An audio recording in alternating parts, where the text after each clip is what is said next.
Abra sua Bíblia, por favor, no Evangelho escrito por Mateus. Alguém aqui ainda tem forças para dar glória a Deus?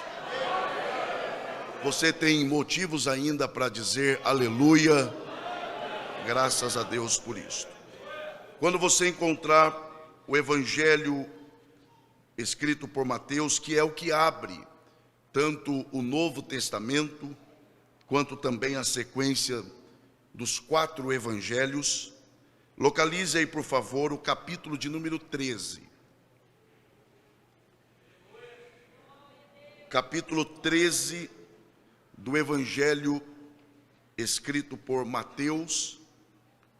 O tema está no versículo de número 11, mas para que haja já na leitura, uma compreensão um pouco mais ampliada, vamos ler os versículos 10 e 11. Mateus capítulo 13, versículos 10 e 11. Você que encontrou, por favor, diga amém. Amém. A palavra do Senhor diz assim, e leiamos com muita atenção. E acercando-se dele os discípulos, disseram-lhe: por que lhes fala por parábolas? Ele respondendo disse-lhes: porque a vós é dado conhecer os mistérios do reino dos céus, mas a eles não lhes é dado. E os que podem, digam amém. Amém. Não há dúvida de que este é um texto evitado por quase todos,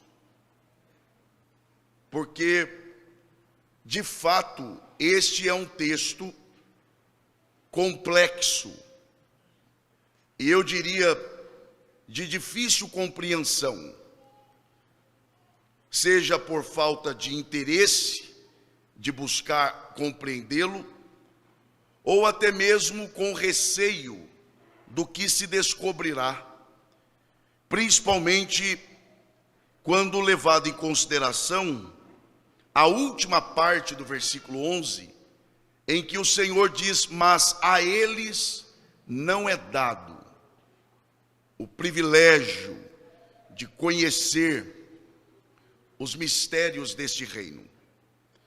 Mas se está na Bíblia, nós temos que pelo menos ter coragem de tentar entender.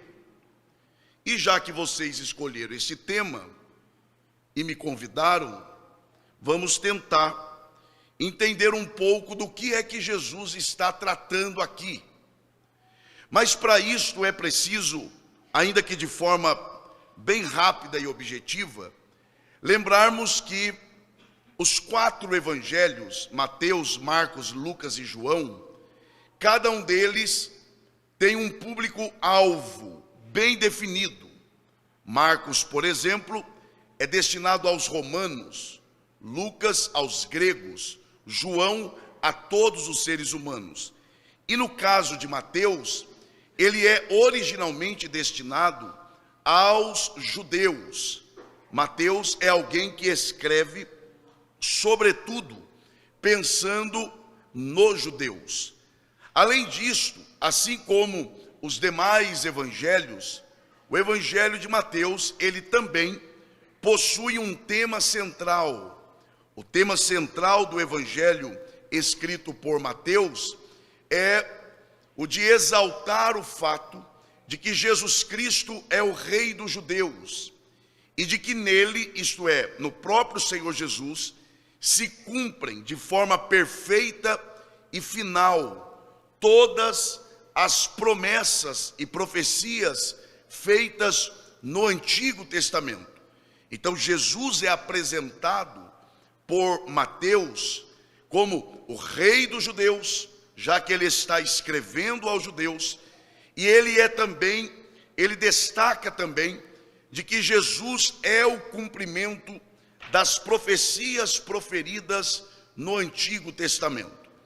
Agora, para nós adiantarmos um pouco, ao olharmos para o capítulo de número 13, que é onde está o tema desta festividade, ao olharmos para este capítulo, há várias formas de dividi-lo, mas a forma que eu considero a mais prática e a mais objetiva é de 3 formas.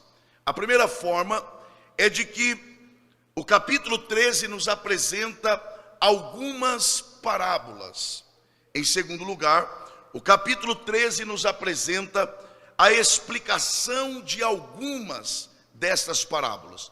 Então, além do capítulo 13 registrar um momento em que Jesus conta uma série de parábolas, o capítulo 13 de Mateus, ele também reserva um espaço para expor e deixar acessível aos leitores deste evangelho algumas explicações que o próprio Senhor Jesus dá a respeito do que ele conta nessas parábolas, ou em algumas dessas parábolas.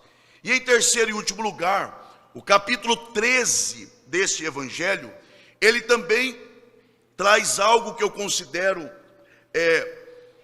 eu diria quase que não comum, que é a explicação de Jesus quanto à razão pela qual ele utiliza a parábola, que é exatamente parte do versículo que nós lemos.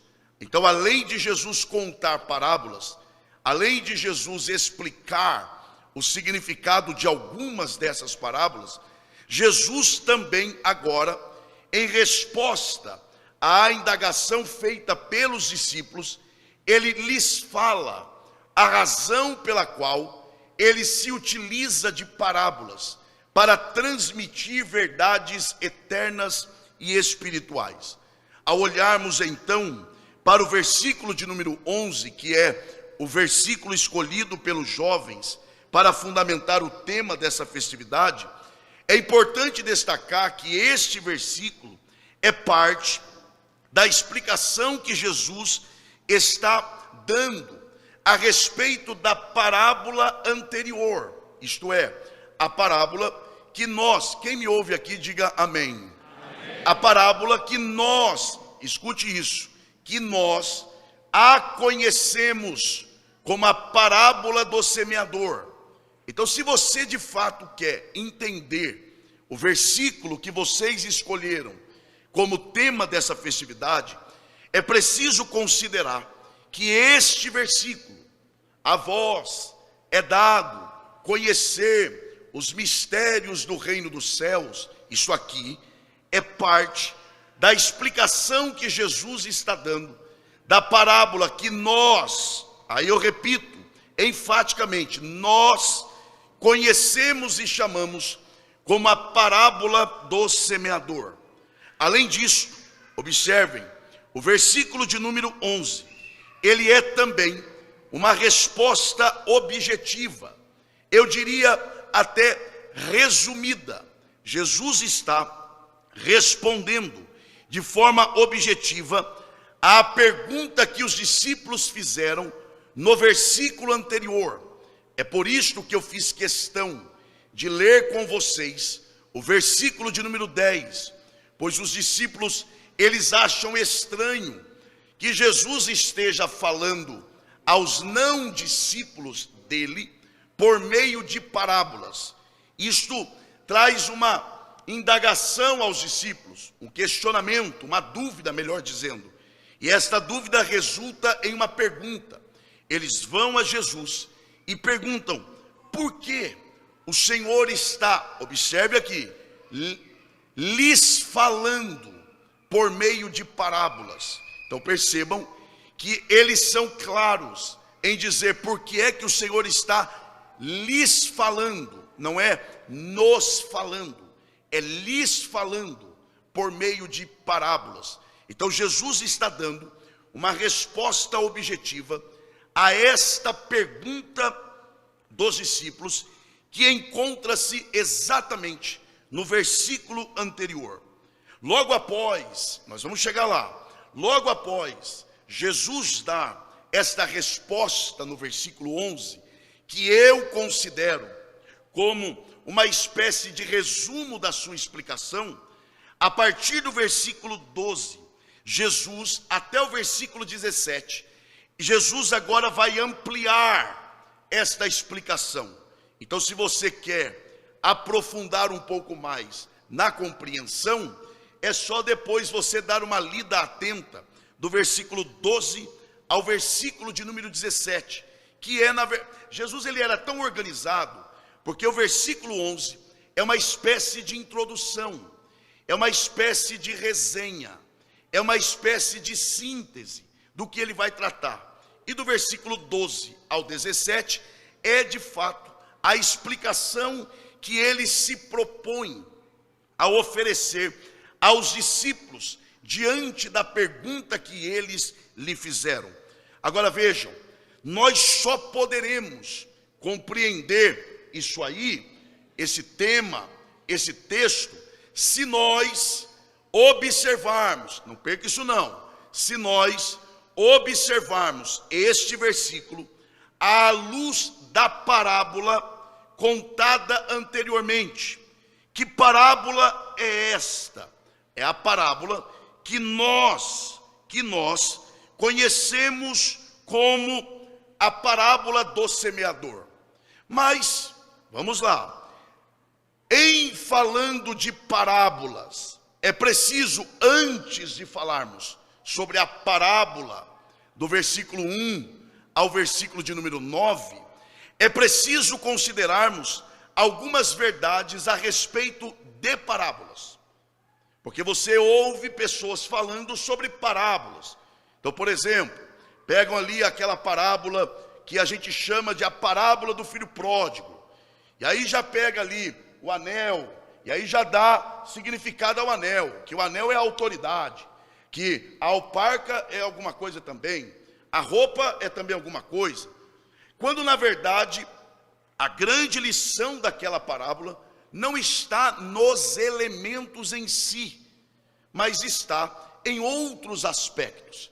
Porque geralmente não se chega ao cerne da questão das parábolas, porque não se levam em conta verdades que envolvem a parábola. Então, por exemplo, por que Jesus usava a parábola? O que era uma parábola? Qual é o papel de uma parábola?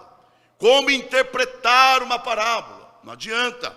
Se quiser entender esse versículo aqui complexo, difícil, delicado, desafiador, e alguns ficam até, o que o pastor Elias vai falar dessa turma a quem não é dado o direito de conhecer? Porque eu sei as dúvidas que pairam em torno desse versículo, mas não adianta.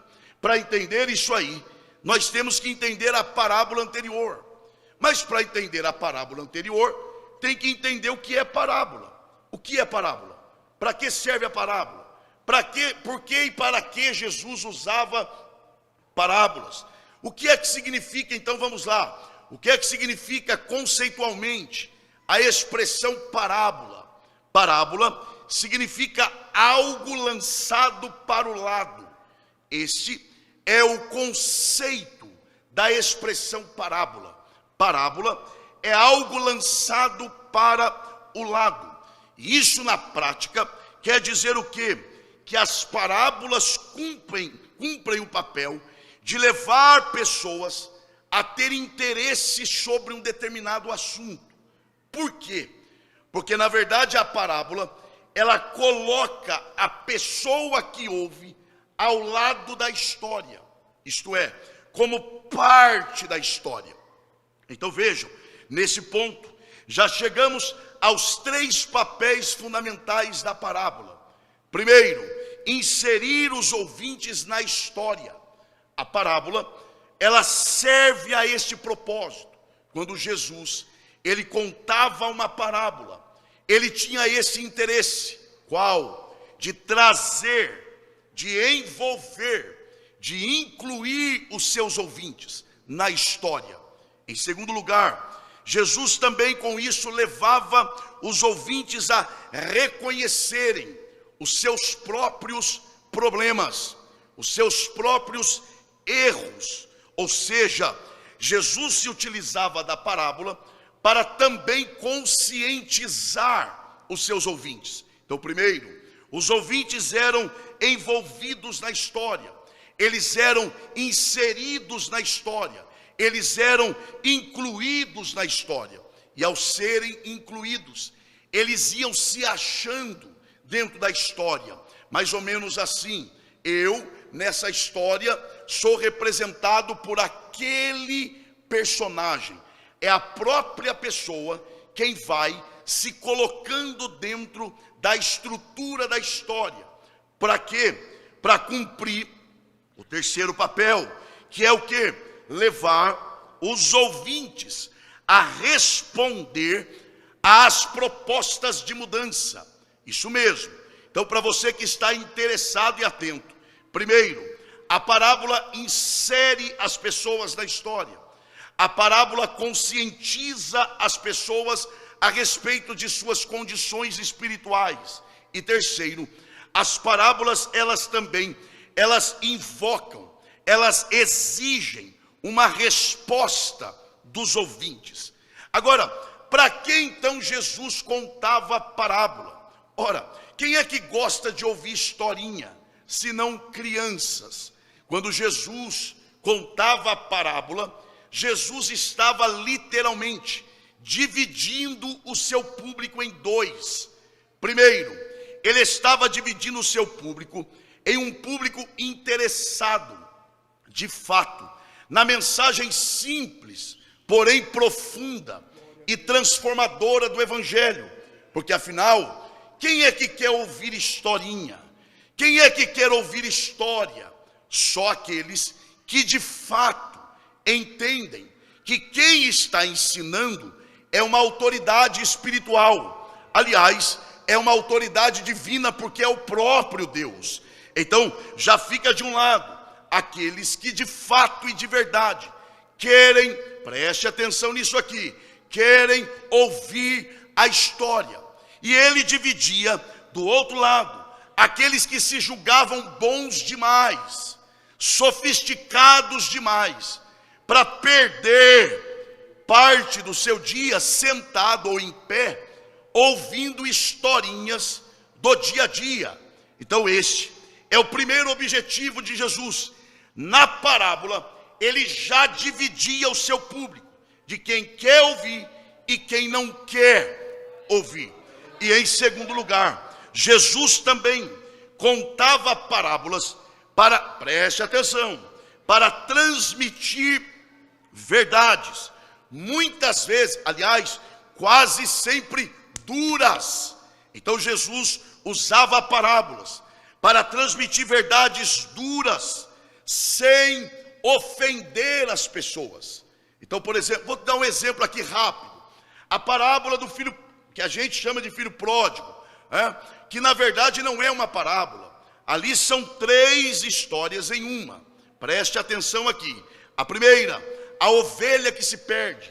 A segunda, a dracma que é perdida. A terceira, 2 filhos, o mais novo e o mais velho. A ovelha se perde fora, a dracma é perdida dentro de casa. Um filho é perdido porque sai de casa, e o outro está perdido dentro da própria casa. Como é que você entende isso aqui?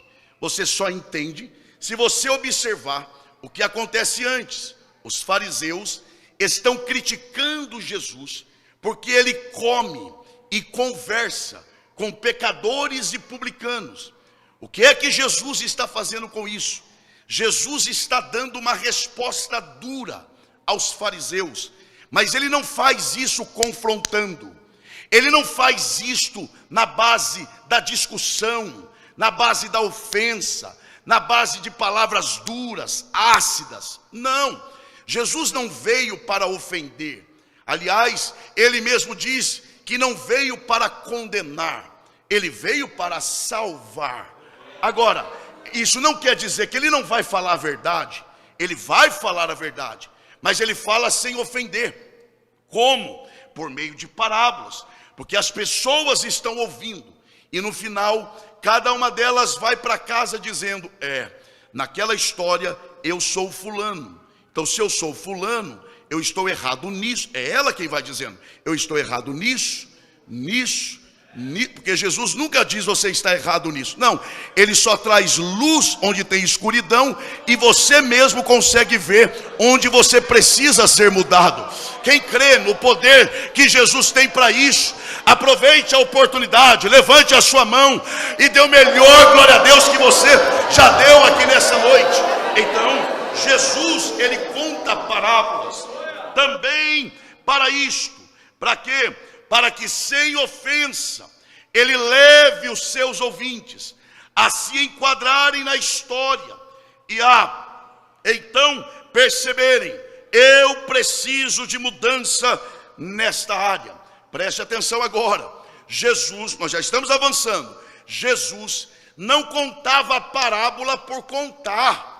Não era assim. Jesus chegava, olhava, tinha muita gente ou pouca, aí ele dizia assim, senta que lá vem a história. Não, tinha, a maioria não riu porque vocês não lembram dessa época. Senta que lá vem a história. Vocês não lembram disso? Lembra? Lembra mesmo? Então tá. Não era assim, do nada. Vou contar uma historinha. Não, se você fizer uma leitura atenta, mas aí tem que ser atenta. Quem me ouve, diga amém.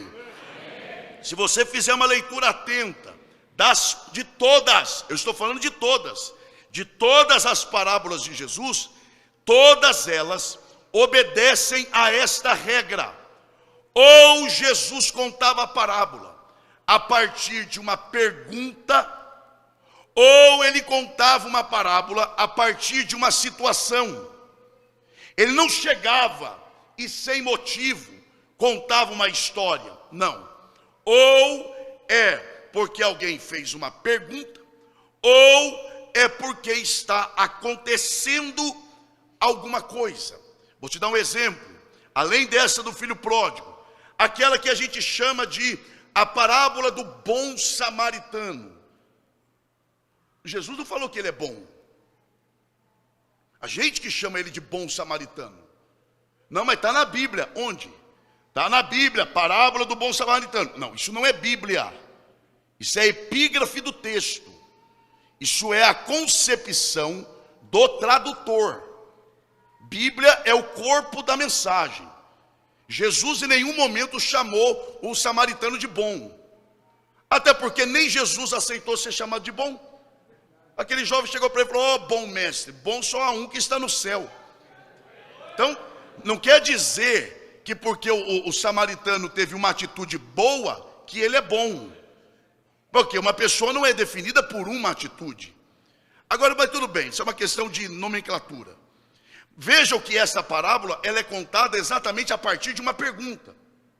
O doutor da lei chega para Jesus e diz, o que eu faço para herdar a vida eterna? Aí Jesus fala do amor, e a partir dali ele diz assim, quem é o meu próximo? A partir desta pergunta, quem é o meu próximo? Jesus começa a contar a parábola para dizer no final o seguinte, o meu próximo é aquele de quem eu me aproximo. O meu próximo não é exatamente quem está perto de mim, mas o meu próximo é aquele de quem eu me torno próximo de mim. Então não é eu esperar as pessoas se aproximarem, ou eu ajudar as pessoas que são próximas. Não, eu é que tenho que me aproximar daqueles que precisam da minha ajuda. O que eu estou tentando mostrar é que Jesus só contava parábolas, ou a partir de uma pergunta como esta, ou a partir de uma situação, como é a situação da parábola do semeador, que a gente chama de parábola do semeador. Claro, uma leitura desatenta vai levar a pessoa a achar que não tem situação nenhuma envolvendo esta parábola, mas existe.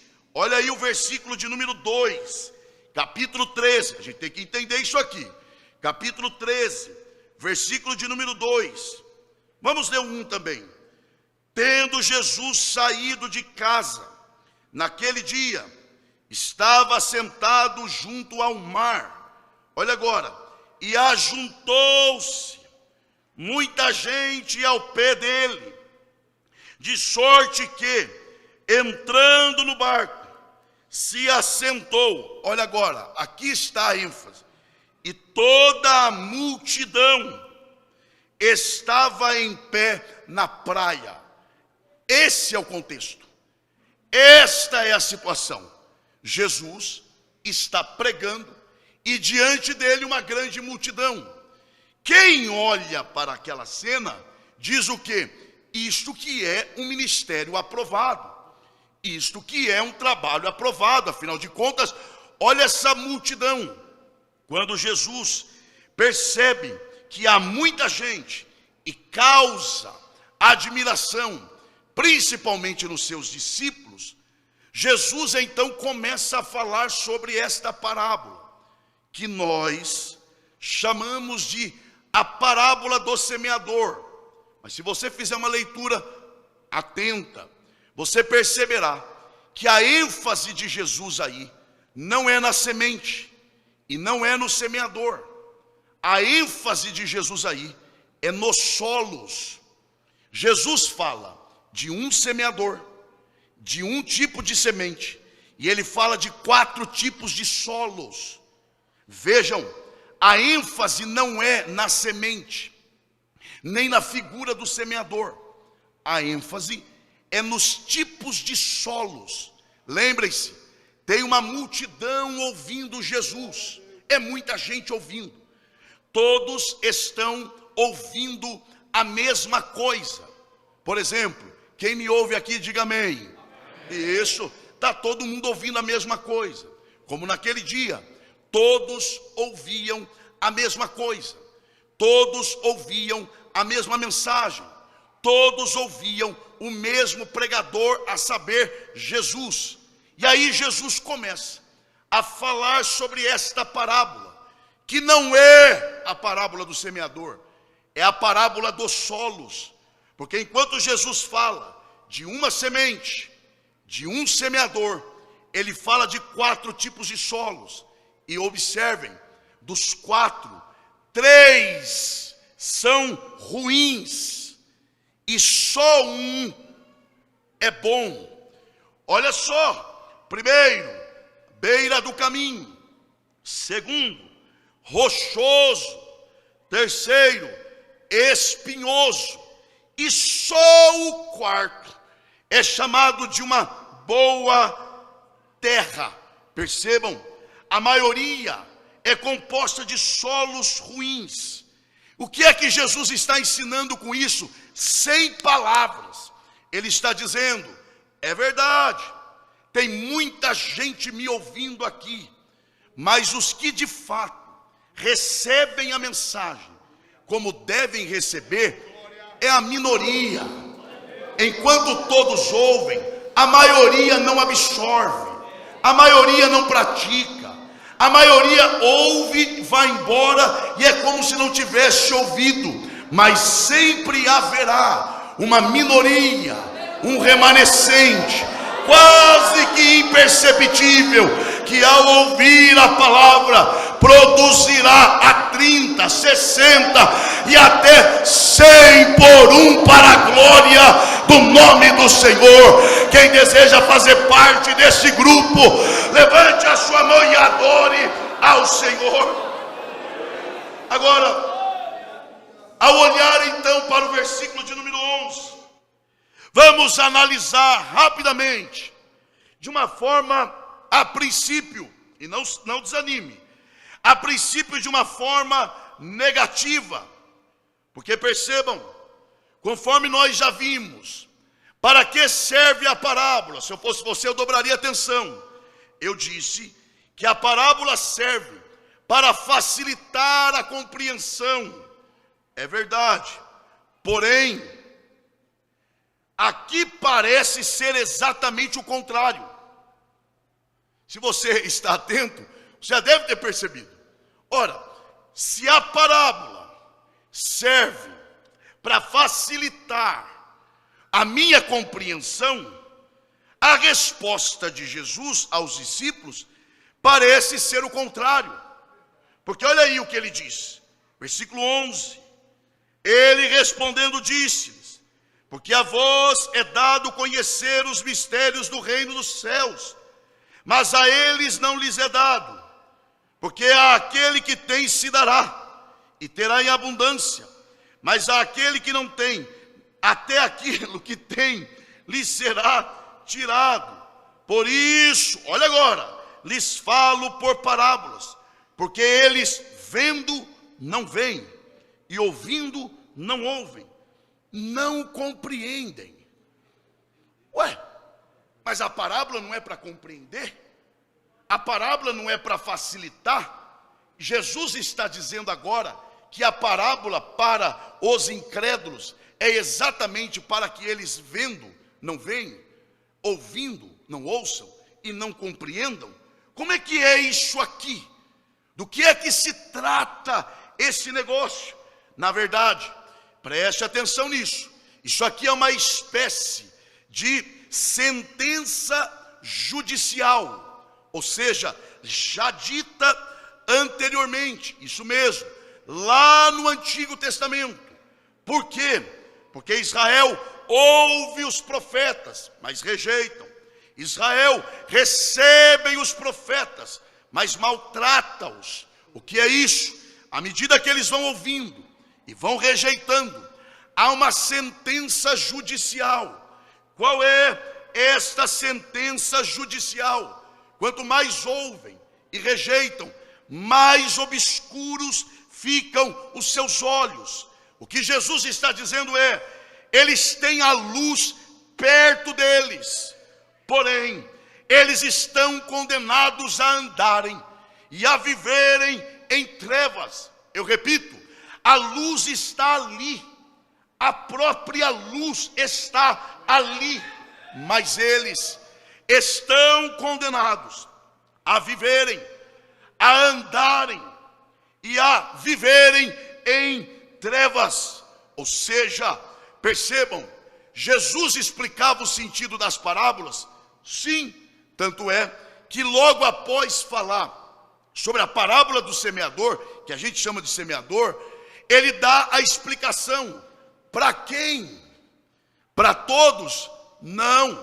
Para quem? Para os discípulos. Jesus mandou os outros ir embora? Mandou ou não? Não. Por que eles não ficaram? Porque não quiseram. Por que eles foram embora? Foi a opção deles. O que é que eles deveriam ter feito? Eles deveriam ter continuado com Jesus e dito: não entendemos, queremos entender. E Jesus explicaria.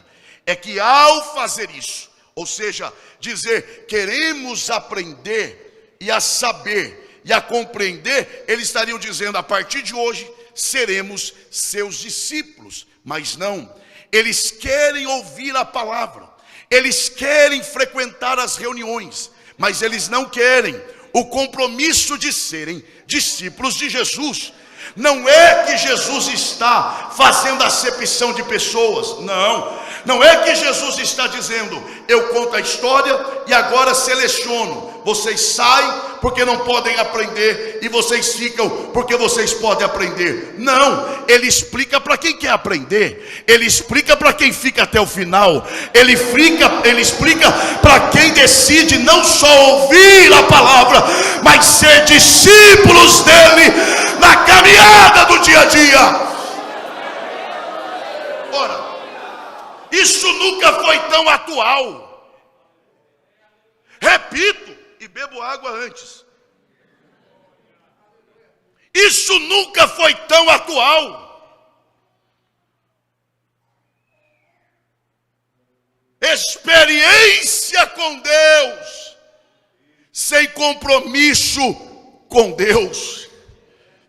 Não, eu posso experimentar Deus, eu posso dizer a Deus que eu o amo, eu posso ir para uma reunião uma vez por semana, mas viver a minha vida da maneira, pode mesmo, você só não terá o direito de conhecer os mistérios do reino dos céus.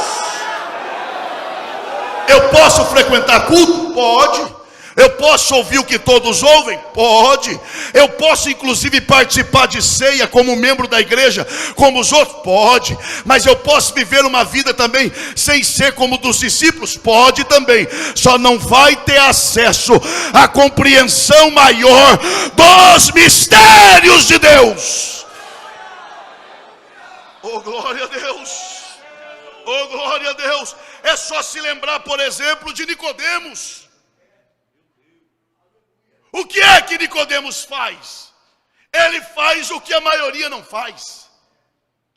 Ele vai durante a noite e diz o que para Jesus? Me explique. Me explique. Porque ninguém faz o que tu fazes se Deus não for com ele. Oh, glória a Deus.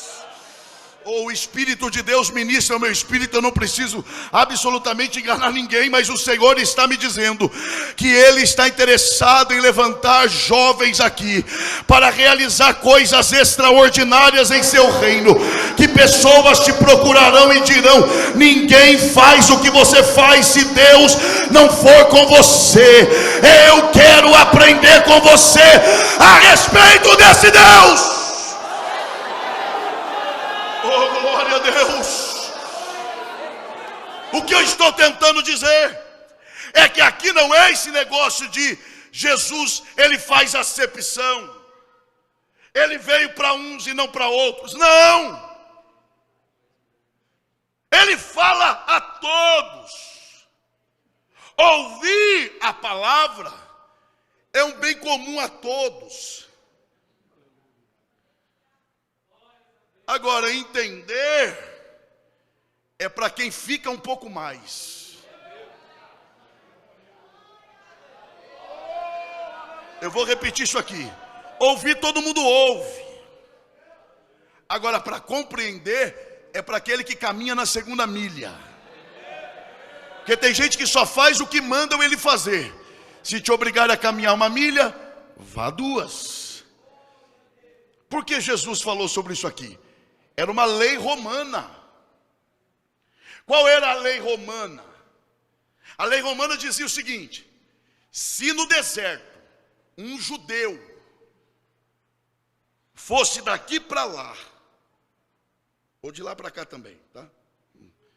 Em alguma direção, e encontrasse na direção oposta um romano viajando com bagagem, o romano, por lei, tinha o direito de olhar para o judeu e dizer: mude de rota e carregue minha bagagem por 1 milha. Isso para o judeu era uma humilhação, mas eles tinham que fazer por lei, pois eles tinham que mudar a rota, pegar a bagagem e caminhar 1 milha. Aí vem Jesus e diz o quê? Então, se te obrigarem a caminhar o que ele vai dizer? Vai mandar a gente quebrar a lei? Vai uma não. Não. Vá 2. Por quê? Porque a primeira milha é a milha da lei. A segunda milha é a milha da graça. O que Jesus está dizendo é: discípulo meu não faz só o que mandam fazer. Discípulo meu faz além daquilo que é para ser feito. Quem deseja a graça de Deus para isso, levante a sua mão e dê um brado de glória a Deus. Ou seja, ouvir é para todos. Agora, conhecer é para quem fica até mais tarde. Todos ouviram, mas a explicação só para quem ficou. É igual a história, daqui a pouco eu vou voltar nessa história. É igual a história dos discípulos de João Batista. Lembram? João Batista está preso.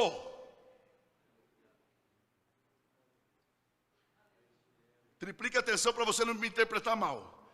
João Batista está preso e ouve falar da ascensão do ministério de Jesus. Ele entra em crise.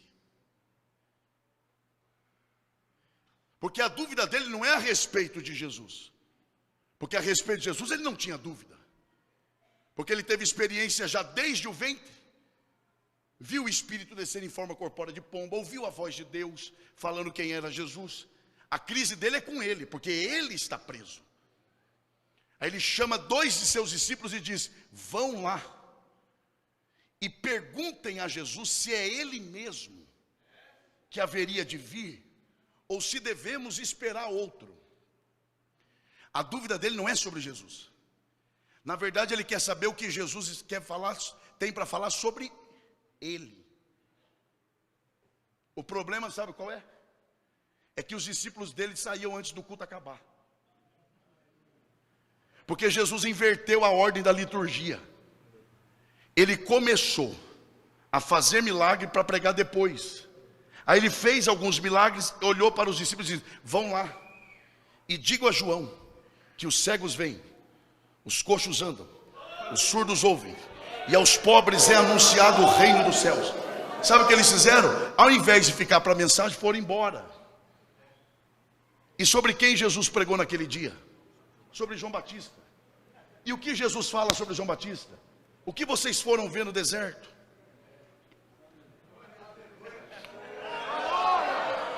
Mas eles já tinham ido embora.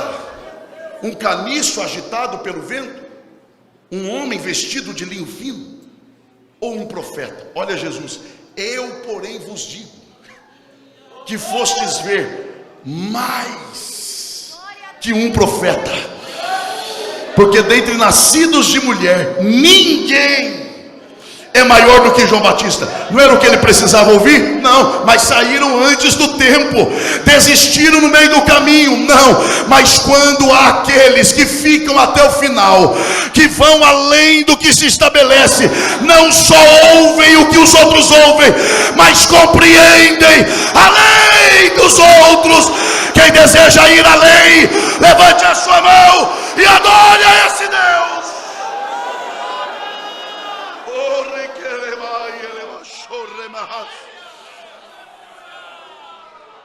Mas a eles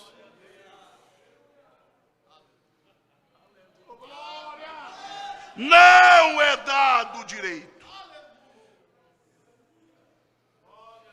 Isso é assustador.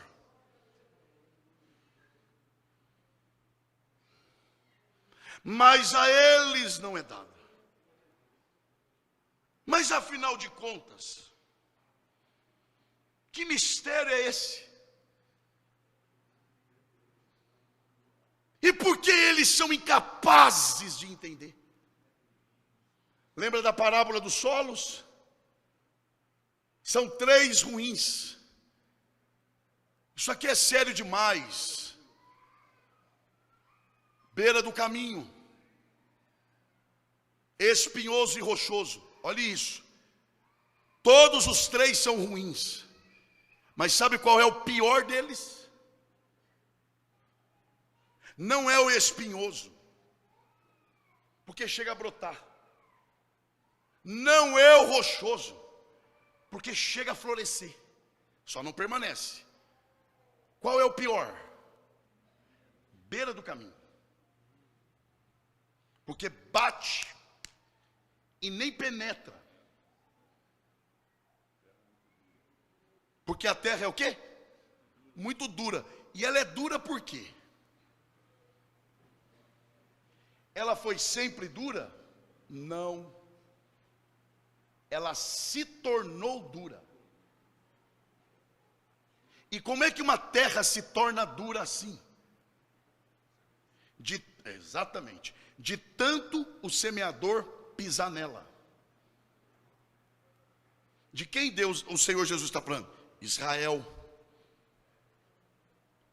Vocês receberam os patriarcas e rejeitaram. Receberam os profetas, foi recebendo semente e foi sendo pisada. Recebeu a visitação do Senhor e foi rejeitando, ao ponto de hoje ser beira do caminho. Não tem semente boa que brote em vocês, porque de tanto ouvir a palavra, vocês foram se tornando cegos. Porque se torna uma coisa normal. É mais uma festa, é mais um culto, é mais uma mensagem, é só mais um pastor que passa por aqui falando a mesma coisa, é só mais um pregador que é convidado para agitar o negócio. Tá, trata do jeito que você quiser, continue assim, e o seu coração vai se tornando terra de ninguém, beira do caminho, terra visitada por aves de rapina. Oh, Deus está dizendo: aproveite o dia da minha visitação, porque chegará dias em que vocês não terão a minha presença, e o que restará é o fruto daquilo que foi semeado em vocês. Quem deseja clamar por socorro nesta noite, para que o nosso coração não se torne beira do caminho.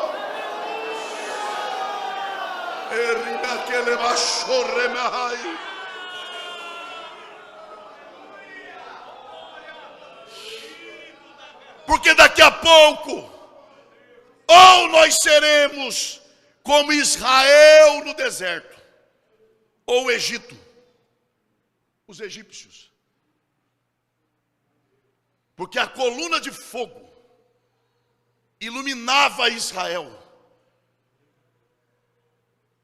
mas também servia de limite para o início da escuridão, onde os egípcios caminhavam.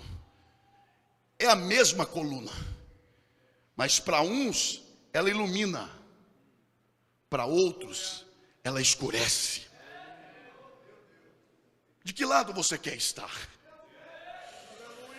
Você quer estar do lado daqueles que conhecem os mistérios desse reino? Ou você quer ser parte daqueles que ouvem, mas não conhecem, participam, mas não são parte? Só participei, só não fiz parte.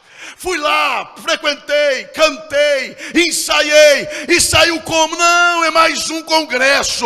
Mas para alguns aqui não será mais um congresso. Deus está dizendo: há águas mais profundas para se mergulhar. Eu te convido hoje, mergulhe nessas águas. Quem deseja mergulhar, levante a mão e dê o melhor glória a Deus que você.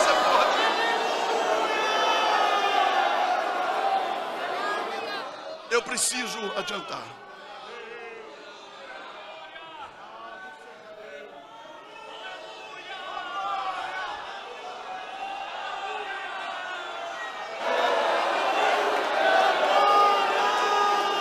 Não adianta. Jesus veio para dividir a humanidade. E outra vez vereis a diferença entre o que serve e o que não serve a Deus. Com todo respeito, pega um jovem crente a essa hora de um sábado como este e coloque ao lado de um jovem não crente que está saindo da sua casa agora para ir para outros lugares, e pergunte: quem é que serve a Deus e quem não serve? Está claro, não precisa de muita coisa. Então, quando a Bíblia diz: e outra vez vereis a diferença entre o que serve e o que não serve, não é entre justos e ímpios. Essa diferença é aqui dentro, é entre nós e nós, é entre vocês.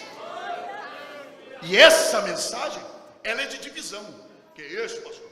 Deus não é Deus de divisão. Não, não é mesmo não, mas onde ele chega divide a história. Está ali. Porque a voz é dado, o que não é dado a eles. Isso é divisão ou não é? E não tem politicamente correto.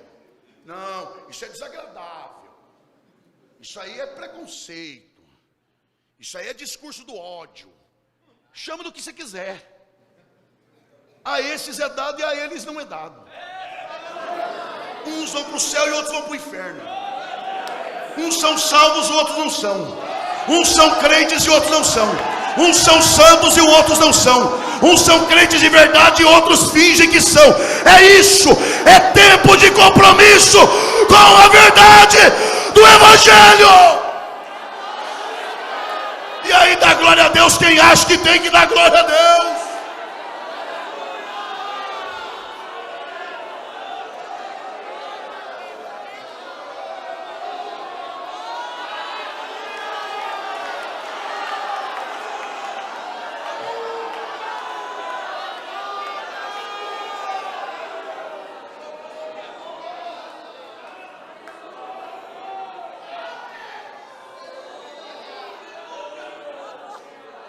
Não é Jesus quem falou?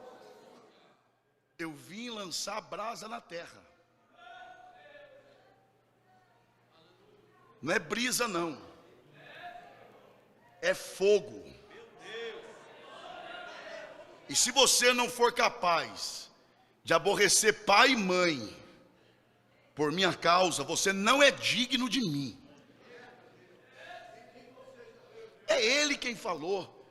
Poxa, mas Jesus pega pesado, hein? Discípulo dele não acha isso não.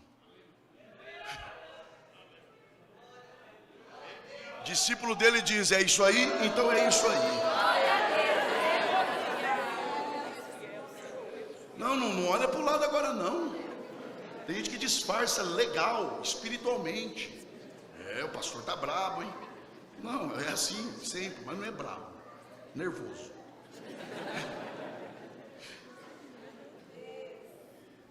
Estarão dois no campo. Os dois sobem? Não. Um sobe, o outro fica. Estarão duas no moinho. Uma será tomada e a outra ficará. Estarão dois deitados. Um sobe, o outro fica. Aí o marido olha e fala, eu vou subir, você? Ela fala, eu que subo. São 10 virgens, 5 loucas e 5 prudentes. O que é isso aqui? Metade sobe, metade fica? Não. Jesus está falando de duas igrejas dentro de uma só. Aqui tem duas igrejas. Que é isso, pastor? Duas. Aqui tem dois tipos de ouvintes. Tem o ouvinte que ouve e vai embora e não quer saber de mudança de vida, que é a maioria. Pastor, como é que o senhor sabe? Mas se foi assim com Jesus, não vai ser comigo? Você acha que eu caio na ilusão de achar que todo mundo ouve e começa a praticar amanhã? Não, é assim que funciona. A questão é você decidir, eu quero fazer parte da minoria, para não só ouvir, mas conhecer os mistérios. Quem deseja fazer parte desta igreja, levante a sua mão e dê um brado de glória. Que mistérios são esses?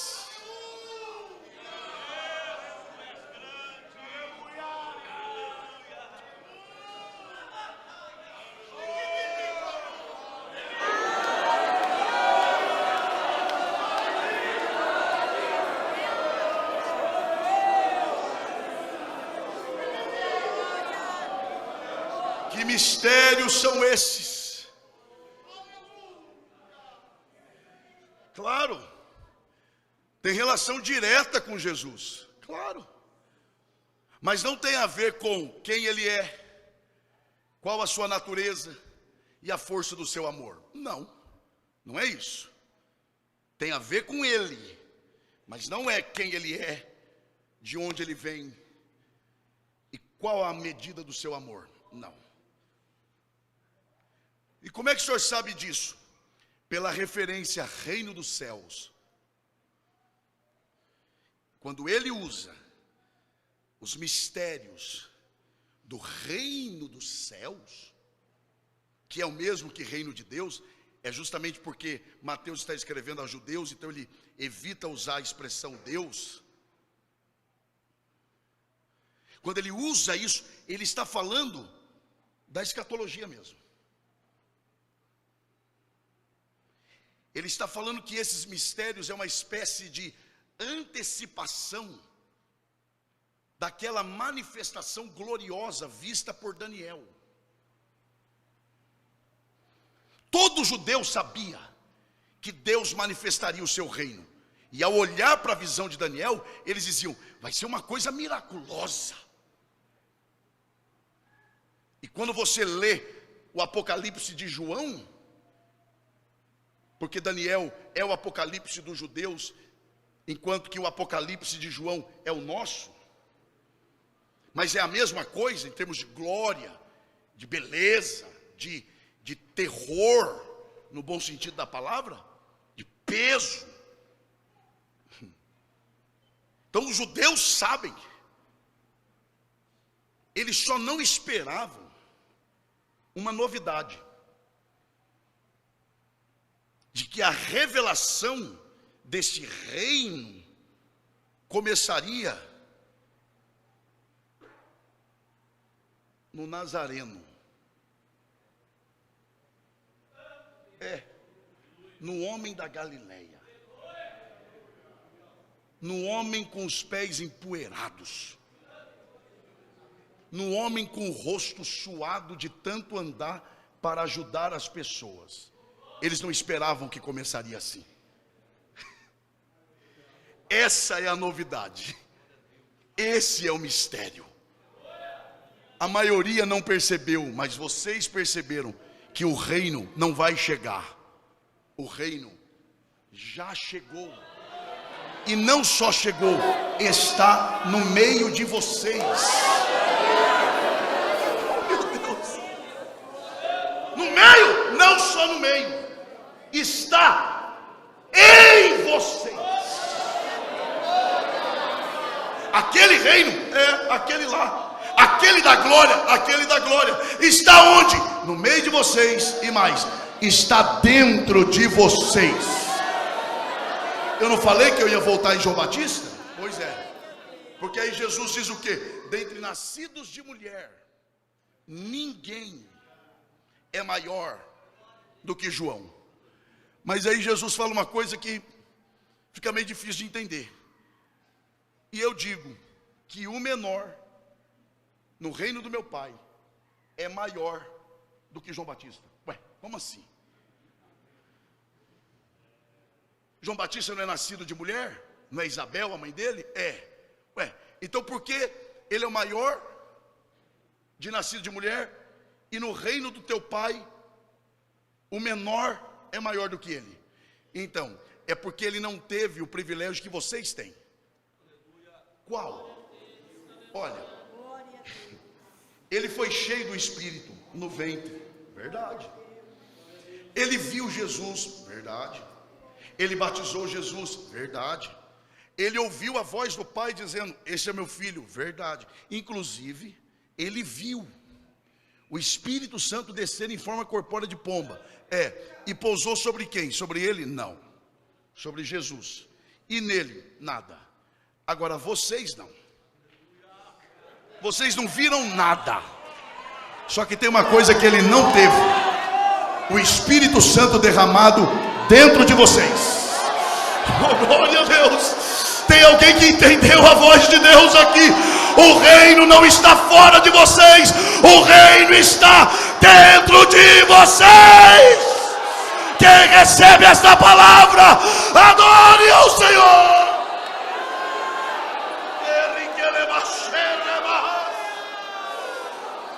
Onde está a mão que você levanta para adorar ao Senhor?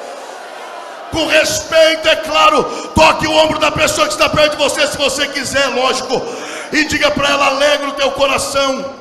O reino de Deus está entre nós. E está em nós. Em nós. Em nós.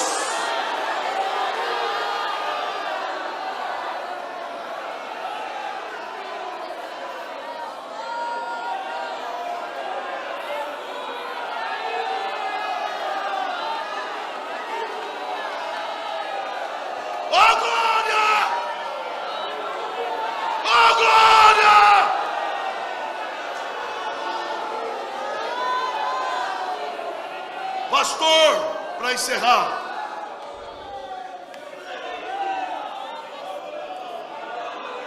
tem mais base para isso?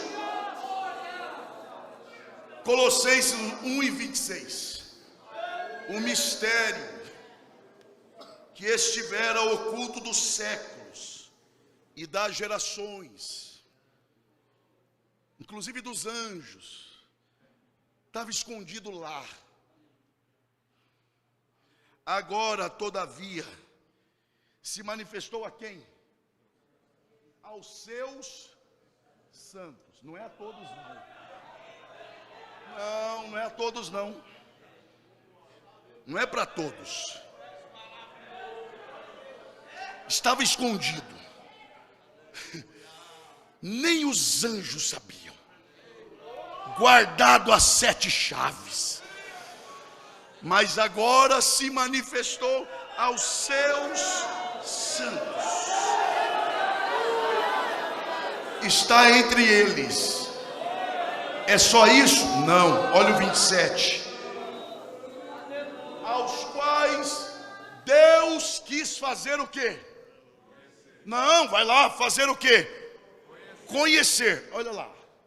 Porque a voz é dado. Vamos lá.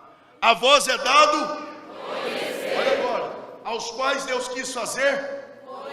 Quais são as riquezas da glória deste mistério? Porque a vós é dado conhecer os. Então volta lá. Aos quais Deus quis fazer conhecer quais são as riquezas da glória deste entre os gentios. Olha agora. Não é só entre nós, que é Cristo em vós. Em vós, esperança da glória. Quem crê nesta palavra, se coloque em pé, adorando a este Deus.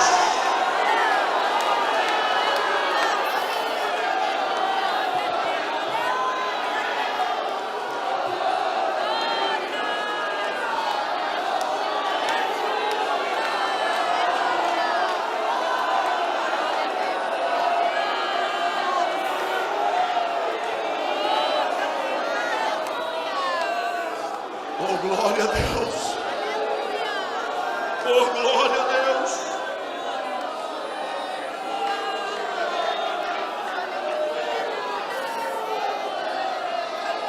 Oh, glória a Deus. Oh, glória a Deus. Oh, glória a Deus.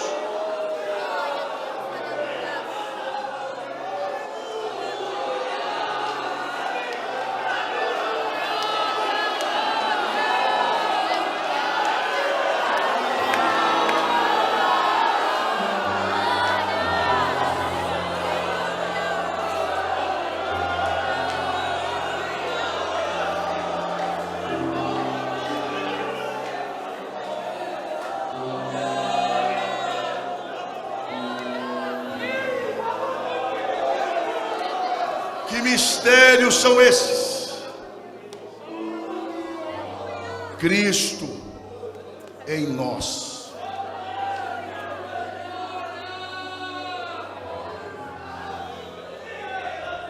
Esperança da glória. Ah, pastor, é porque o senhor não sabe que eu estou vivendo. Tudo bem, tudo isso é muito bonito, pastor. Isso tudo é muito legal. Olha aqui, não, mas o senhor não sabe por onde eu passei. O senhor não tem noção. Você também não tem noção por onde eu passei e por onde eu estou passando.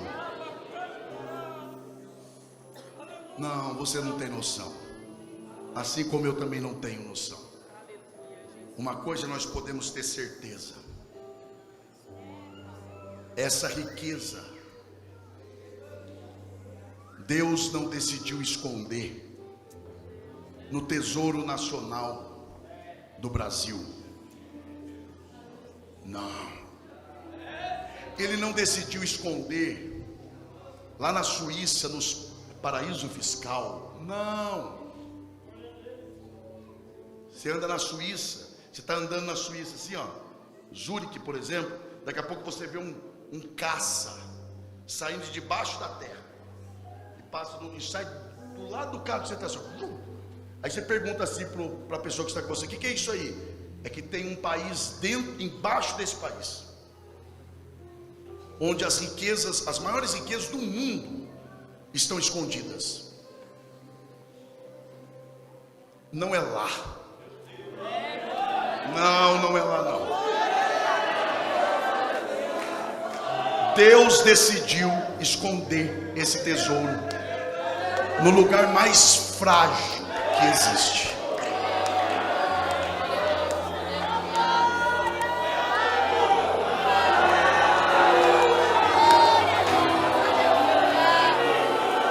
Ele decidiu esconder no lugar mais frágil, de mais fácil acesso. Ele decidiu esconder esse tesouro dentro de vaso de barro.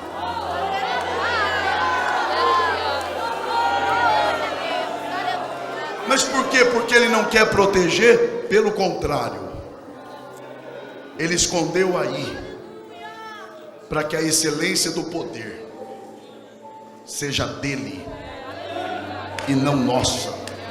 Para dizer: quem esconde não é você, quem protege não é você, sou eu.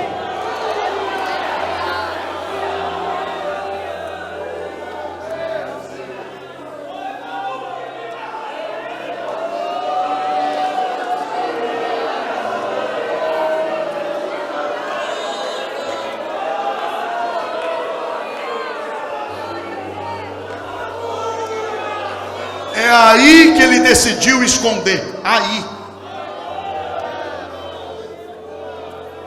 E como é que ele revela isso? E eu não me canso de dizer isso aqui, porque isso aqui explica muita coisa. Segundo aos Coríntios 4:7, Paulo explica porque estão questionando a autoridade de seu ministério por causa de seu sofrimento. Paulo não vai para o embate, ele só diz: o tesouro está escondido, obrigado, em vaso de barro.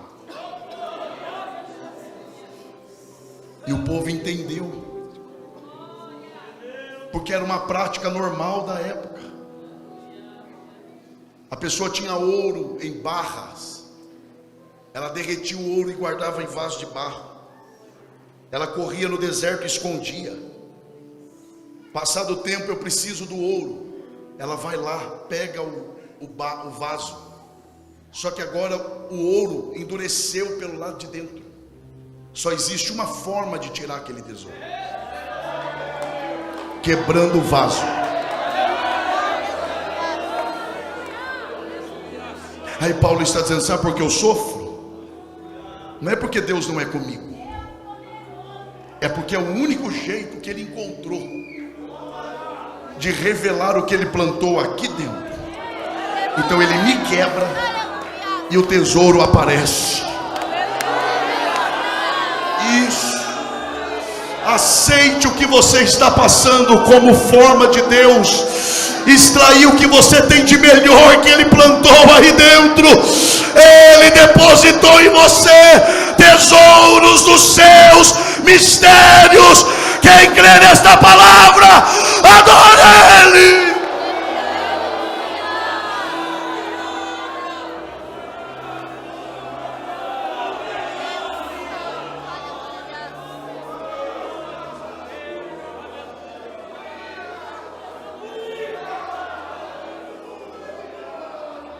Nós vamos orar.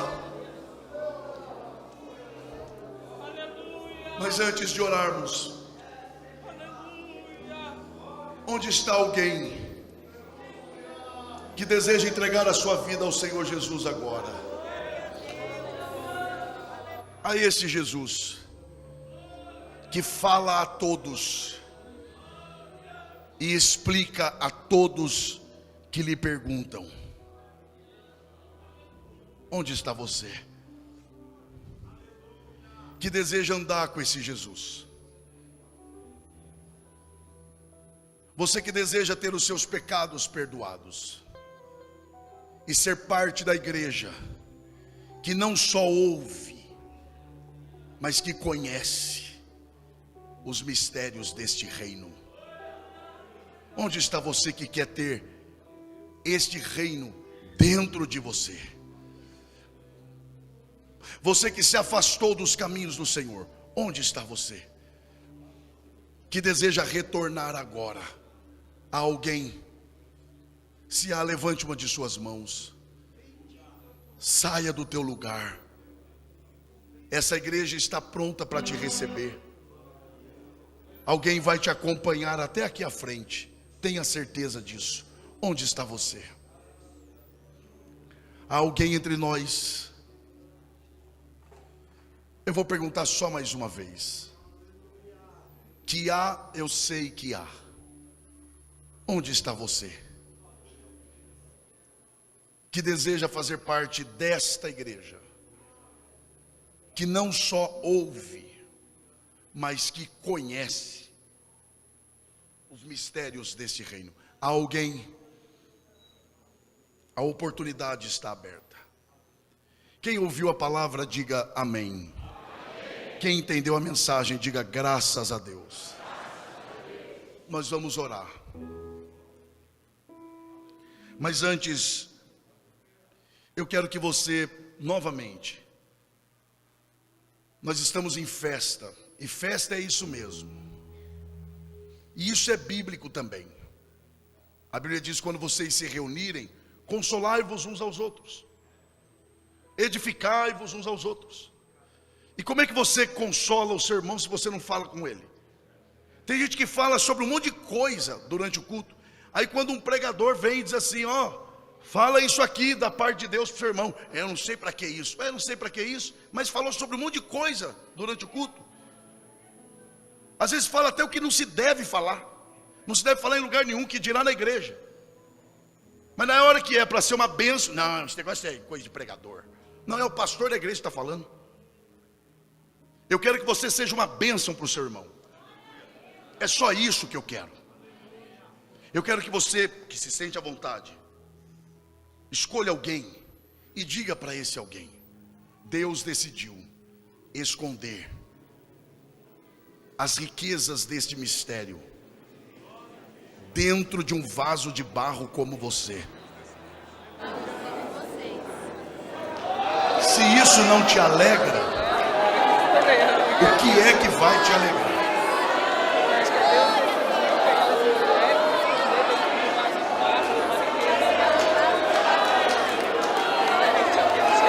Se você não é batizado com o Espírito Santo, comece a dar glória aí, que Jesus te batiza aí onde você está. Se você é batizado com o Espírito Santo, comece a glorificar aí também. Jesus te renova aí em línguas estranhas e com variedade de línguas nessa noite.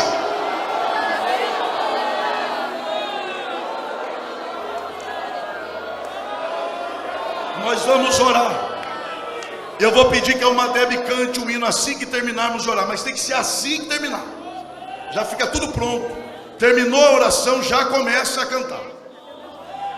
Senhor Deus, em nome de Jesus, o teu Filho, bendito seja o teu nome para sempre. Eu te louvo e te exalto por esta oportunidade. Obrigado, Senhor, pelo privilégio de estar com os meus irmãos aqui em Mogi das Cruzes. Obrigado pelo ministério do nosso setor nessa cidade. Obrigado pela liderança dos jovens, por cada jovem, cada irmão, cada irmã, cada visitante. Mas agora eu lhe peço, aplique esta palavra aos nossos corações. Ajude-nos, ó Deus, a sermos parte da igreja que vai um pouco além, que fica mais do que a maioria, que faz além do que a maioria não faz, para que tenha acesso aos mistérios do teu reino. Obrigado porque o Senhor tem depositado os tesouros maravilhosos, maravilhosos e eternos do teu reino em cada um de nós. Então, Senhor, onde tiver um jovem, uma moça, um moço, um irmão, uma irmã orando de verdade, toca neste irmão agora, renova em línguas estranhas. E à medida que os jovens cantam, se houver algum jovem não batizado com o Espírito Santo, que seja batizado e que comece a falar em línguas estranhas, em nome de Jesus. Onde estão aqueles que têm o tesouro desses mistérios? Adore ao Senhor nesta noite. Aleluia!